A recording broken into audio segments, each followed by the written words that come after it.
नमस्कार दोस्तों। आज मैं आपको लेकर चलने वाला हूँ एक ऐसी कहानी में जो सिर्फ एक फल की नहीं है। ये कहानी है बचपन की, गर्मियों की, दादी की, गांव की और उन मीठी यादों की जो हर किसी के दिल में कहीं ना कहीं छिपी होती हैं।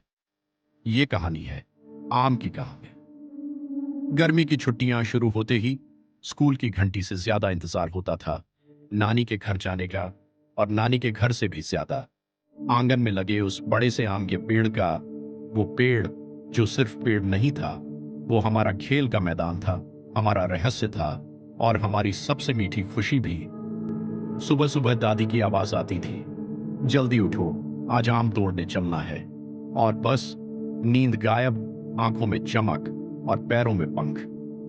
हम सब भागते हुए पहुंचते थे बाग में, जहां हवा में एक अलग ही खुशबू होती थी, कच्चे आम की, मिट्टी की और धूप की। पेड़ के नीचे खड़े होकर हम ऊपर देखते तो लगता जैसे आसमान में छोटे छोटे सूरज लटक रहे हों, हरे, पीले और कुछ हल्के लाल। दादी कहती थी, आम को सिर्फ तोड़ना नहीं, महसूस करना चाहिए। तब समझ नहीं आता था, पर आज समझ आता है कि वो सिर्फ आम नहीं, जीवन का स्वाद सिखा रही थी। दादी सबसे पहले एक डंडी से धीरे से आम गिराती और हम सब दौड़ पड़ते, कौन पहले उठाएगा। जैसे कोई खजाना गिरा हो। कुछ आम कच्चे होते जिन्हें नमक और मिर्च के साथ खाते तो आंखें बंद हो जाती, खट्टापन और मजा दोनों साथ में। और कुछ आम इतने पके होते कि हाथ में लेते ही रस टपकने लगता। दादी कहते, आम को काट कर नहीं, चूस कर खाओ, तभी असली स्वाद मिलेगा। और फिर शुरू होता था रस का त्योहार। हाथ गंदे, कपड़े गंदे, मुंह पीला, लेकिन दिल पूरी तरह खुश। दोपहर में जब धूप तेज होती तो दादी आमों को पानी की बाल्टी में डाल देती। कुछ देर बाद ठंडे ठंडे आम निकलते और वो बहरा निवाला, जैसे गर्मी हार गई हो। आम का रस हथेलियों से बहता हुआ कोहनी तक पहुंच जाता और दादी हंसकर कहती, जितना गंदा खाओगे उतना मीठा लगेगा। शाम होते होते आम से जुड़े नए नए रूप सामने आते। कभी आम का पना, कभी आम का अचार, कभी आम की चटनी।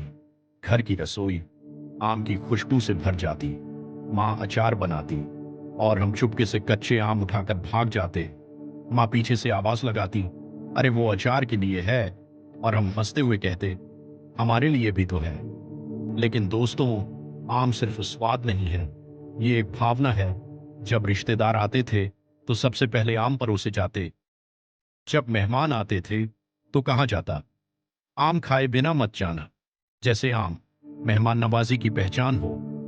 धीरे धीरे वो बचपन पीछे छूट गया। नानी का घर दूर हो गया। आम का पेड़ भी शायद अब नहीं रहा। लेकिन जब भी बाजार में आम दिखते हैं तो अचानक सब कुछ वापस आ जाता है। वो बाग, वो दादी, वो गर्मी की छुट्टियां और वो बेफिक्र बचपन। एक आम सिर्फ फल नहीं, यादों का दरवाजा है। आजकल आम फ्रिज में रखे जाते हैं, काट कर प्लेट में परोसे जाते हैं, कांटे से खाए जाते हैं। लेकिन कहीं ना कहीं वो मजा खो गया है।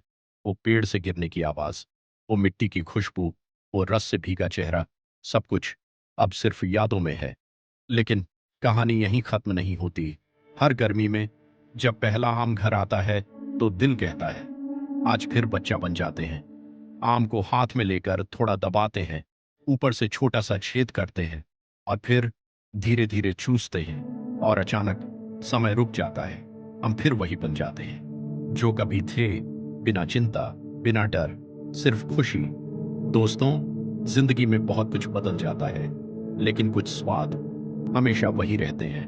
आम का स्वाद बचपन का स्वाद है, दादी की सीख का स्वाद, गर्मी की छुट्टियों का स्वाद, मिट्टी की खुशबू का स्वाद। और शायद यही वजह है कि आम को सिर्फ फलों का राजा नहीं, यादों का राजा भी कहा जा सकता है। अगर आपके बचपन में भी कोई आम का पेड़ था, अगर आपने भी कभी रस टपकते आम खाए हैं, अगर आपने भी कभी नमक मिर्च के साथ कच्चे आम खाए हैं, तो आप जानते हैं ये कहानी आपकी भी है। आज जब अगली बार आम खाएं तो जल्दी मत करना, फोन दूर रख देना, एक पल के लिए आंखें बंद करना और महसूस करना। शायद आपको भी दादी की आवाज सुनाई दे, धीरे खाओ, स्वाद लो। यही है आम की कहानी, एक फल की नहीं, एक दौर की, एक एहसास की और एक मीठी याद की। धन्यवाद। फिर मिलेंगे एक नई कहानी के साथ।